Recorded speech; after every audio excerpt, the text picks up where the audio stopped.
hasil laut yang akan dijadikan tambak garam. Yang keempat, tindak lanjut adanya informasi kepemilikan sertifikat HGB di perairan Sidoarjo dan sekitarnya seluas 665 hektar. Kelima, tindak lanjut penolakan warga Surabaya terkait rencana reklamasi Surabaya Waterfront Land seluas 1084 hektar yang mengancam mata pencarian masyarakat pesisir. Saudara Menteri dan anggota Komisi 4 DPR RI yang saya hormati, demikian pengantar yang kami sampaikan. Selanjutnya kami persilahkan kepada Bapak Menteri untuk menyampaikan penjelasan terkait hal-hal tersebut di atas. Kami persilahkan. Terima kasih Ibu Ketua. Bismillahirrahmanirrahim. Assalamualaikum warahmatullahi wabarakatuh. Selamat pagi menjelang siang dan salam sejahtera bagi kita semua. Om Swastiastu, Namo Buddhaya, salam kebajikan. Yang saya hormati Ibu Ketua, para Wakil Ketua dan seluruh anggota DPR RI Komisi 4. Puji syukur kita panjatkan ke Allah Subhanahu wa taala, kehadirat Allah Subhanahu wa taala yang telah mencurahkan rahmat dan hidayahnya sehingga pada hari ini kita diberi kesempatan dan kesehatan untuk melaksanakan rapat kerja antara Kementerian Kelautan Perikanan dengan Komisi 4 DPR RI dengan agenda pemagaran laut dan isu-isu aktual lainnya. Ibu Ketua dan Wakil Ketua serta anggota Komisi 4 DPR RI yang saya hormati, berkenaan dengan progres penanganan pelanggaran KKPRL di Tangerang, Banten, dan Bekasi, Jawa Barat, dapat kami sampaikan bahwa proses penanganan yang dilakukan oleh KKP telah mempertimbangkan peraturan perundang-undangan yang berlaku, yaitu Unclos 1982, Pasal 2, Pasal 3, Pasal 4, Pasal 5, Pasal 47, Pasal 48, Pasal 50, Pasal 55, dan Pasal 76 yang memberikan hak kepada negara pantai untuk mengatur zona maritimnya termasuk di dalamnya laut teritorial, perairan pedalaman, perairan kepulauan, zona ekonomi eksklusif, dan landas kontinen. Selanjutnya, Indonesia sebagai negara pantai mengatur hak pemanfaatan perairan pesisir untuk usaha kelautan dan perikanan di Indonesia dalam bentuk hak pengusahaan perairan pesisir atau HP3 melalui Undang-Undang Nomor 27 Tahun 2007 tentang pengelolaan wilayah pesisir dan pulau-pulau kecil. Putusan Mahkamah Konstitusi Nomor 3 /PUU/8/2010 yang ditetapkan tanggal 9 Juni 2011 menyatakan bahwa hak pengusahaan perairan pesisir tidak sesuai dengan Undang-Undang Dasar 1945, sehingga paradigma hukum pemanfaatan ruang laut berubah dari rezim hak menjadi rezim perizinan. Pemanfaatan ruang laut ini selanjutnya diatur melalui Undang-Undang Nomor 1 Tahun 2014 tentang perubahan atas Undang-Undang Nomor 27 Tahun 2007 tentang pengelolaan wilayah pesisir dan pulau-pulau kecil. Berdasarkan pasal 18 dan 19 Undang-Undang Cipta Kerja, pemanfaatan ruang laut secara menetap di wilayah perairan dan wilayah yurisdiksi wajib memiliki kesesuaian kegiatan pemanfaatan ruang laut atau KKPRL.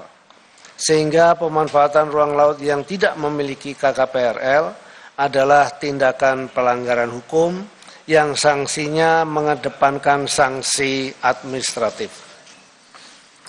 Dengan mempertimbangkan dasar hukum di atas, maka sesuai dengan tugas dan fungsi, Kementerian Kelautan Perikanan telah melakukan penyegelan kegiatan pemagaran laut di Tangerang, Banten pada tanggal 9 Januari 2025 dan Bekasi, Jawa Barat pada tanggal 15 Januari 2025 karena tidak memiliki KKPRL.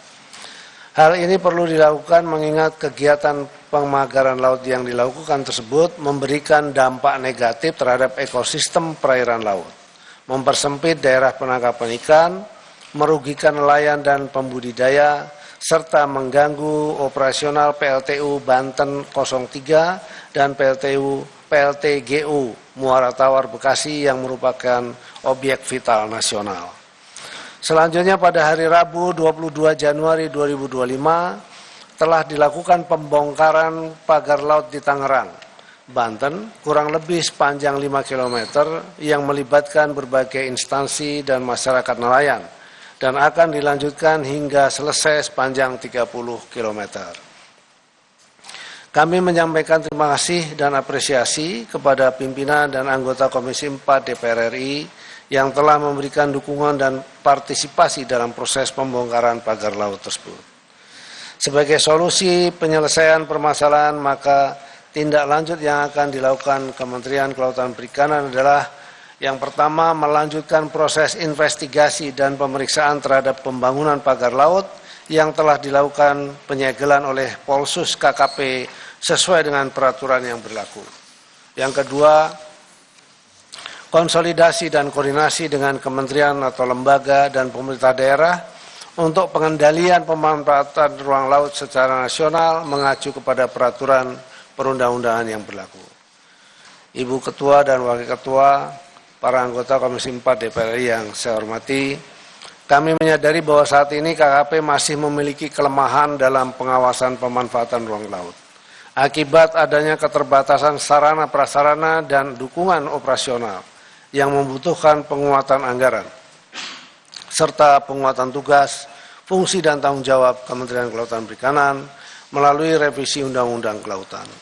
Demikian yang dapat kami sampaikan pada rapat kerja kali ini. Selanjutnya kami mohon saran, masukan, dan dukungan dari Komisi 4 DPR RI untuk upaya perbaikan pelaksanaan program dan kegiatan pembangunan kelautan dan perikanan. Terima kasih. Wabillahi taufiq wal hidayah.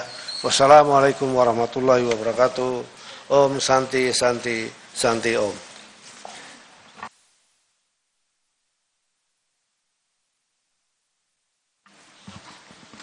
Mengenai isu-isu aktual lainnya yang kami sampaikan tadi, apakah Bapak ada jawabannya? Ibu. Ya.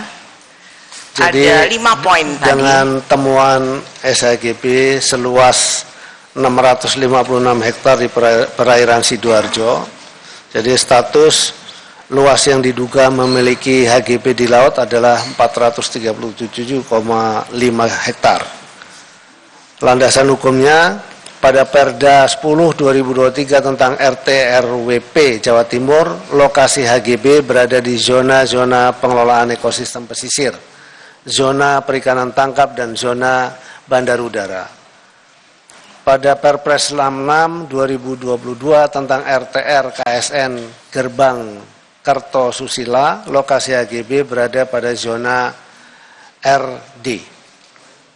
Yang ketiga, fakta lapangan, kondisi existing berupa perairan, HGB terindikasi di bawah penguasaan PT Surya Inti Permata dan PT Semeru Cemerlang. HGB terbit tahun 1996 dan berakhir 2026.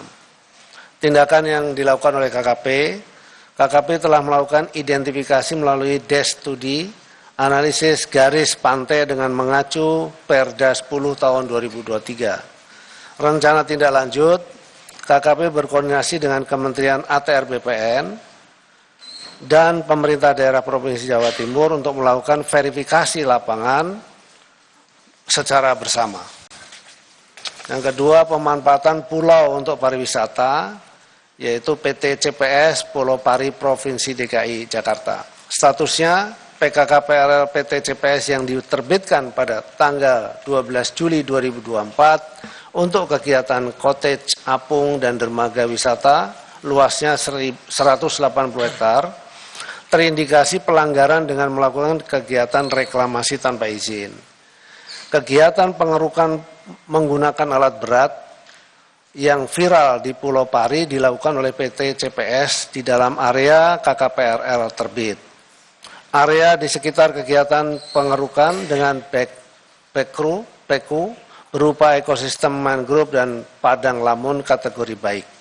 terdapat kegiatan pembangunan pondok wisata dengan metode reklamasi yang belum memiliki KKPRL dilakukan oleh subjek hukum yang sama, yakni PT CPS, di mana terindikasi melakukan alih fungsi ekosistem mangrove.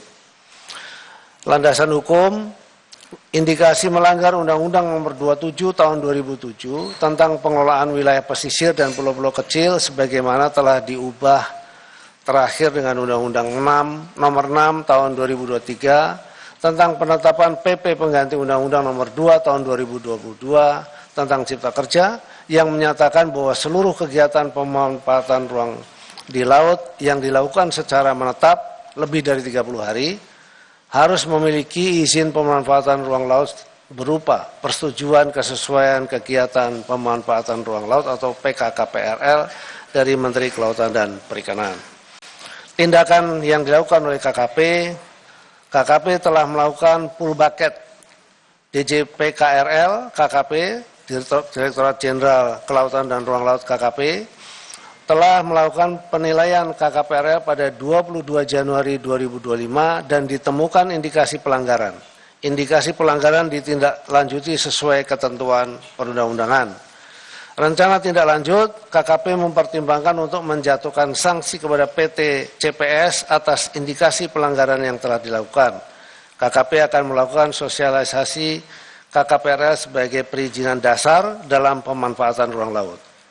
KKP bersama dengan Pemda dan masyarakat akan senantiasa melakukan pengawasan terkait pemanfaatan ruang laut, khususnya apabila terdapat indikasi pelanggaran. Yang ketiga, penyeludupan penyu di Jimbaran Bali. Izin minum, Bu.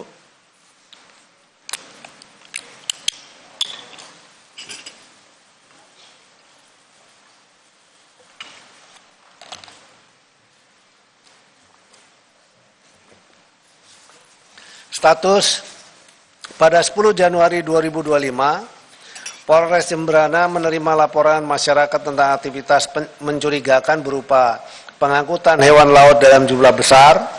Penyelidikan dimulai di wilayah pantai Pangyangan, Kecamatan Pekutaan, yang diduga menjadi lokasi bongkar muat penyu. Pada 12 Januari 2025, polisi melakukan operasi gabungan di lokasi, ditemukan 29 ekor penyu hijau. 5 diantaranya dalam kondisi mati akibat dehidrasi, 3 tersangka termasuk residivis Sodikin, umur 55 tahun ditangkap di tempat. Penyu-penyu rencananya dijual ke pasar gelap di Denpasar untuk keperluan konsumsi kuliner. Diperkirakan 1 ekor penyu dapat dijual dengan harga hingga 10 juta rupiah.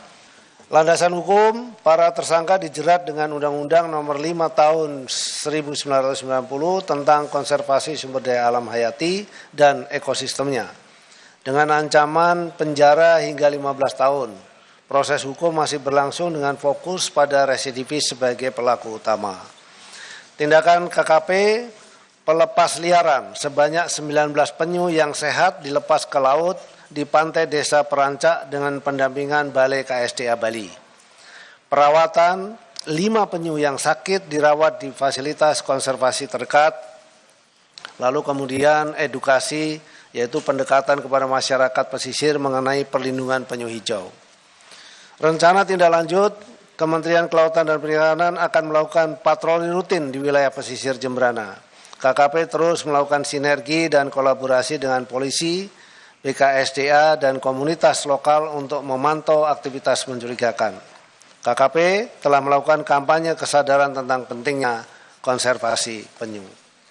Demikian Ibu Pimpinan dan Wakil Pimpinan serta seluruh anggota Komisi 4 DPR RI yang kami hormati. Terima kasih.